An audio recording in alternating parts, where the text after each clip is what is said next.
Oke, Assalamualaikum warahmatullahi wabarakatuh. Здравствуйте, друзья. Pada pertemuan kali ini kita akan membahas tentang manajemen penyelenggaraan gizi di lingkungan kerja. Ya. Kita mulai dari pendahuluan kenapa perlu dilakukan penyelenggaraan makan di tempat kerja. Pada dasarnya diharapkan dengan menyediakan makanan di suatu tempat kerja, maka diharapkan satu kesehatan dan status gizi para pekerja dapat terkontrol, dapat dimonitor dengan baik. Ya, sehingga diharapkan akan meningkatkan produktivitas kerjanya dan juga meningkatkan efisiensi di perusahaan.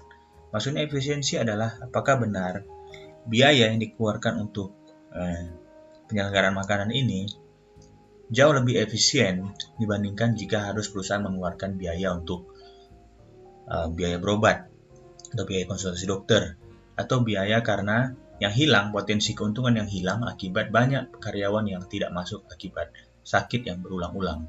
Sehingga diharapkan dengan menjaga status kesehatan dan gizi para pekerja akan lebih terjaga monitoring kesehatannya, status gizinya, sehingga kurang yang absen, kurang yang nggak datang, dan juga kurang biaya untuk berobat ke dokter karena semua terkontrol. Lalu yang dimaksud dengan penyelenggaraan itu dimulai dari manajemen penyelenggaraan, dimulai dari proses pemrograman tentang intervensi gizi ini. Ya, mulai dari berapa lama ini akan mau dibuat, ya, sehingga bisa tahu berapa anggarannya. Ya, karena nggak bisa kita sekedar, oke lah buat hari ini besok nggak lagi, nggak mungkin. Karena dalam menyelenggarakan ini harus banyak persiapannya, sehingga kalau kita invest dalam rangka perbaikan gedung, perbaikan sarana, maka kita anggarkan. Jadi harus tahu dulu ini jangka berapa bulan atau berapa tahun ini proses, sehingga kita bisa evaluasi. Atau jangka panjang 5 tahun misalnya, sehingga kita invest besar-besaran ke infrastruktur, tapi ada implementation evaluation. Jadi dalam setiap berapa bulan dievaluasi apakah berjalan, atau untuk mengetahui juga apa yang menjadi hambatan dan tantangannya. Ya, jadi mulai dari manajemen, pemrograman, perencanaan, baik dari programnya sendiri maupun anggaran belanja. Jadi termasuk juga hingga nanti sampai makanan yang dimakan dan apa yang diharapkan juga termasuk dalam manajemen penyelenggaraan makanan. Lalu siapa yang bisa menyelenggarakan makanan ini? Seperti kita bilang tadi, kalau dia invest sendiri artinya dia mandiri, perusahaan itu yang akan menyediakan sendiri, tentu dia akan merekrut tenaga-tenaga yang memang kompeten atau melakukan pelatihan. Tapi bisa juga dia kalau mau cepat, tanpa perlu banyak invest dan tentunya akan lebih murah, dengan memilih rekanan, ya, bekerjasama dengan pihak ketiga, dengan catering dari luar, dan tentunya memenuhi syarat-syarat. Sehingga tanpa harus lama menunggu persiapan, bisa langsung ada program. Atau bisa juga ini dijadikan tahap awal dengan catering dulu. Kalau memang kira-kira efeknya signifikan bertambah, maka bisa direncanakan untuk pembuatan secara permanen, sehingga bisa dilakukan investasi ke perusahaan itu sendiri dalam membangun sarana manajemen penyelenggaraan makannya yang secara mandiri. Tapi pada intinya, jika ingin menyelenggarakan makanan baik oleh catering maupun mandiri oleh perusahaan, mereka harus punya dapur atau tempat pengolahan makanan itu sendiri, ahli gizi, ya, atau tenaga gizi yang memang mengerti makanan apa yang mau dimakan, apa yang diharapkan bagaimana dari makanan itu, kemudian bagaimana impact-nya, dengan menghitung misalnya berapa kalori yang mungkin didapatkan, bagaimana cara mengolahnya, karena berbeda cara pengolahan makanan yang digoreng, direbus, dari makanan mentah bisa mempengaruhi kadar gizi dalam suatu bahan makanan. Lalu siapa tenaga pelaksananya? Apakah di training atau memang direkrut memang orang yang memang biasa di dunia permasakan misalnya, ya. Dan juga tentunya ini semua pembangunan atau pemilihan ini semua harus berdasarkan perundang-undangan yang berlaku. Lalu apa manfaatnya? Seperti bilang tadi, meningkatkan efektivitas dan efisien produktivitas daripada kerja, status gizi terjaga dan semacamnya. Ya, salah satu yang mungkin menjadi faktor secara tidak langsung mempengaruhi produktivitas atau manfaat dari penyelenggaraan makan adalah secara emosional. Ada hubungan timbal balik antara perusahaan dan pekerja. Dengan misalnya ada dua orang teman berjumpa di luar atau bersaudara mereka ini di dua berjumpa dan bercerita. Mungkin karyawan di perusahaan A gajinya lebih sedikit dibandingkan yang B. Tapi yang A ada makanan, disediakan semua makanan dari perusahaan dan makanannya itu sangat layak dimakan dan bisa tergolong baik. Ada makanan pembuka, makanan utama, makanan penutup, ya, dengan tampilan yang menarik, ya, rasa yang enak, dan ada jus lengkap. Jadi happy, bahagia orang yang kerja di situ. Sementara yang di B mungkin gaji sedikit lebih tinggi, tapi mereka harus mondar-mandir keluar mencari makan dan semacamnya. Atau ada disediakan tapi sekedarnya saja. Ya. Yang tentunya bahkan lebih sehingga orang lebih sering belanja di luar daripada makan di dalam. Ya. Rasa-rasa bangga, emosi yang seperti ini dapat mengaruhi kualitas kerja. Dengan bekerja lebih bangga, ikhlas, dengan ini dia akan merasakan cinta pada perusahaan itu sendiri sehingga dapat berkontribusi lebih baik. Ini yang juga merupakan faktor yang tidak boleh dilupakan tentang motivasi dan gairah kerja. Jadi kalau lingkungan yang mendukung maka akan bisa menjadi lebih baik. Lalu secara pengawasan monitoring akan lebih mudah. Kita akan tahu siapa yang datang, siapa yang bolos, siapa yang nggak cuma absen pagi, nggak ada di situ karena nggak ikut makan. Lalu kita juga bisa tahu kalau bisa kita nilai apakah benar ya orang yang selalu makan di dalam bisa lebih kecil risikonya menderita gangguan penyakit atau sesuatu yang lebih terjaga atau tidak, bisa diawasi dengan lebih mudah. Tentunya penyelenggaraan makanan ini ada syarat-syaratnya. Ini kita sebutkan semua, ada peraturan menteri, surat edaran dan semacamnya. Ya, yang pastinya dia harus memenuhi syarat-syarat itu tadi semua. Ya, baik mulai dari infrastruktur sarananya, orangnya di dalam, alat-alat yang digunakan, bahan makanannya, pengolahannya, sampai apa yang mau diharapkan juga, berapa kalori juga semua diatur. Ya, jadi dapur itu pertama harus bersih pasti, ya, tidak boleh berhubungan langsung dan sebagainya. Jadi berhubungan dengan semua adalah lokasinya, luasnya dan denahnya. Misalnya di rumah sakit itu sangat jelas ada alurnya. Ya, makanan yang diantar dari luar itu tidak boleh langsung berpapasan dengan orang yang memasak makanannya. Jadi ada alurnya, diterima, masuk ke mana dulu, disimpan di mana, diolah di mana, dicuci di mana.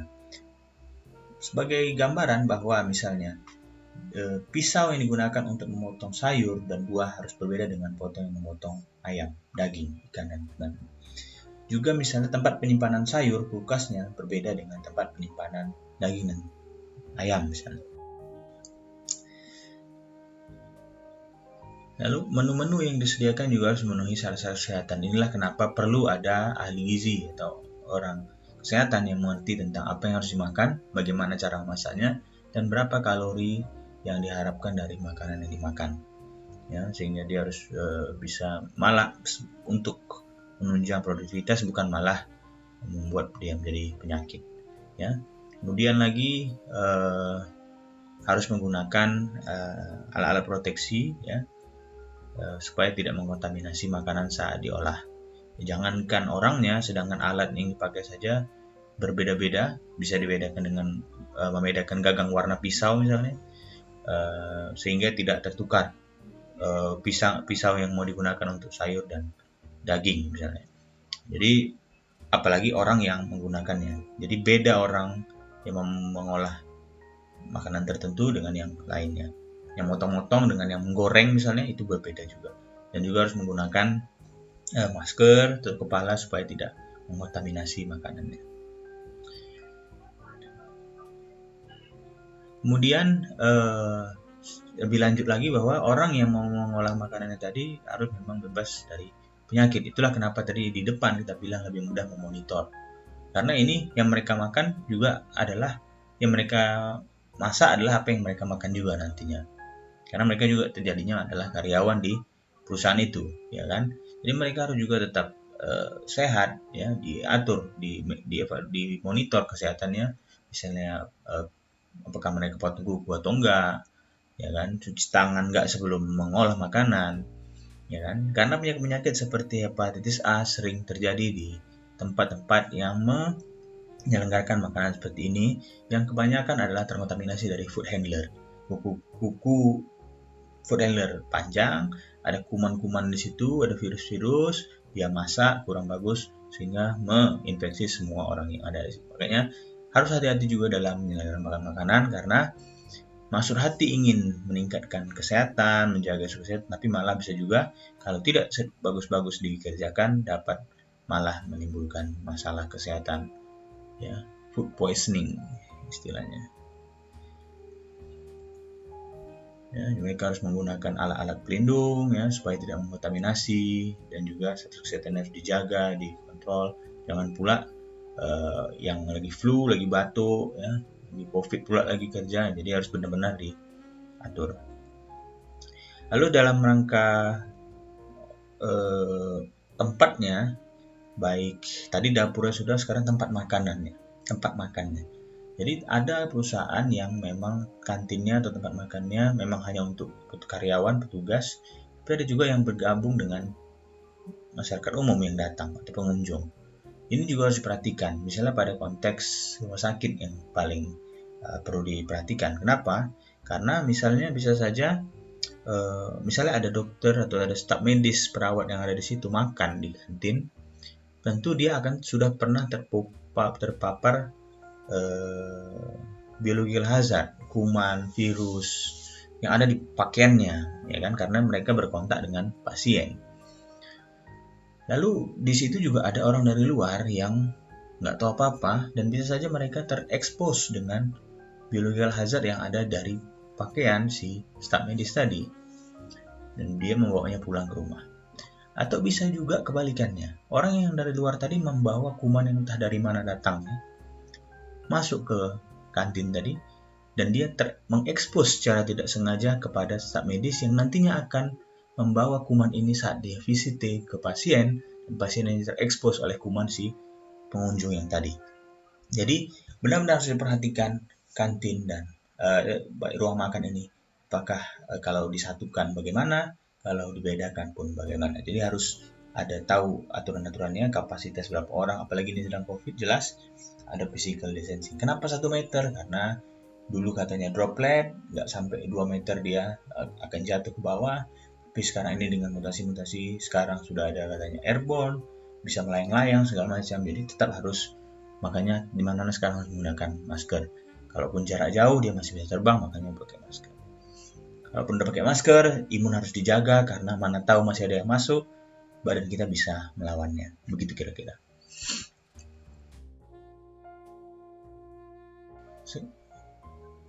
Tempat makan sudah, orangnya sudah, sekarang dapurnya.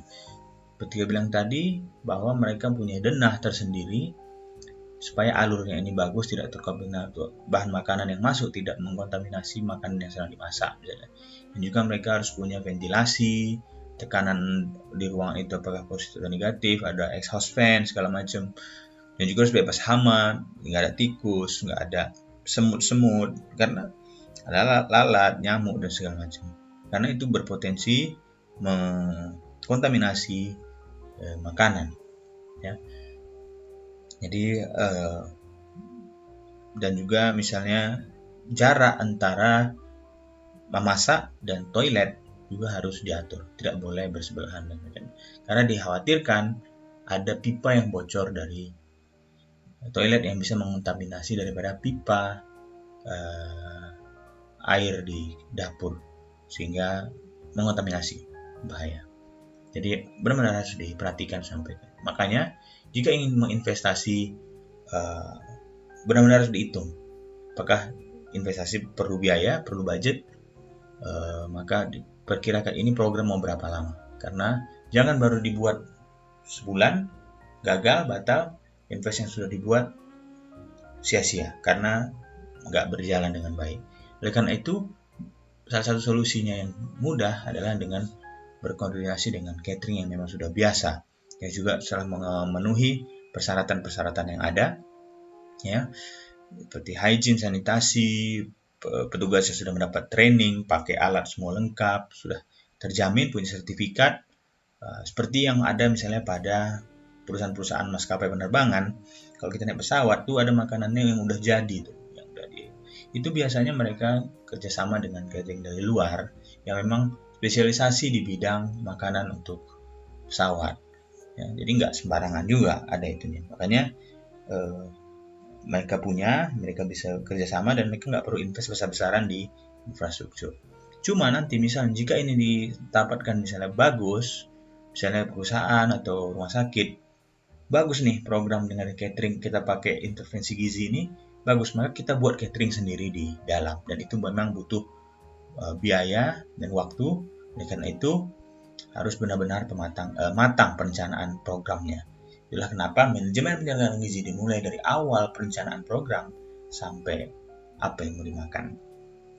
Oke, mungkin itu dulu. Jadi sebagai kesimpulan, manajemen penyelenggaraan gizi mulai dari